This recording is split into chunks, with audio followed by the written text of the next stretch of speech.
Le 11 septembre 2001, le monde entier vivait l'un des plus terribles drames du début du XXIe siècle. Deux avions s'engouffraient dans les tours du World Trade Center à New York. Les États-Unis étaient alors touchés de plein fouet par une attaque terroriste. Au total, ce sont 2977 personnes qui périssent dans les attaques orchestrées par Al-Qaïda. En moins de 2 heures, les tours culminant à plus de 400 mètres de haut, s'effondrent comme un château de cartes, provoquant la destruction de 2 autres immeubles. Les attentats du 11 septembre 2001 sont les plus meurtriers jamais perpétrés.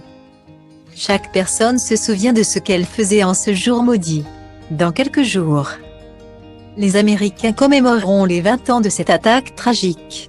En France, de nombreux reportages sont consacrés à ces attentats. Ainsi, TMC diffusait ce soir 21h Média, le 11 septembre 2001.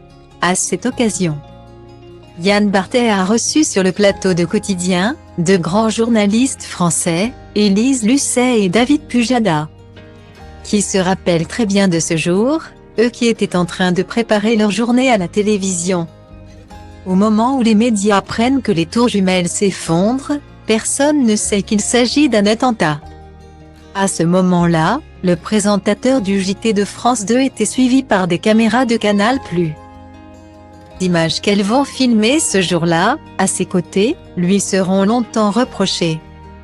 En effet, alors qu'il visionne l'effondrement des 2 tours, David Pujada lance Ouah génial, pensant directement au sujet journalistique qu'il va pouvoir en tirer. Encore aujourd'hui, cette réaction le suit: on vous a reproché le Ouah génial quand vous étiez suivi par des caméras de Canal+.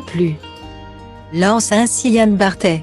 C'est quoi le principal intéressé répond, et on a bien fait de me le reprocher. Franchement c'était débile. C'est quelqu'un de jeune qui se sent illégitime et qui essaie de jouer les blasés.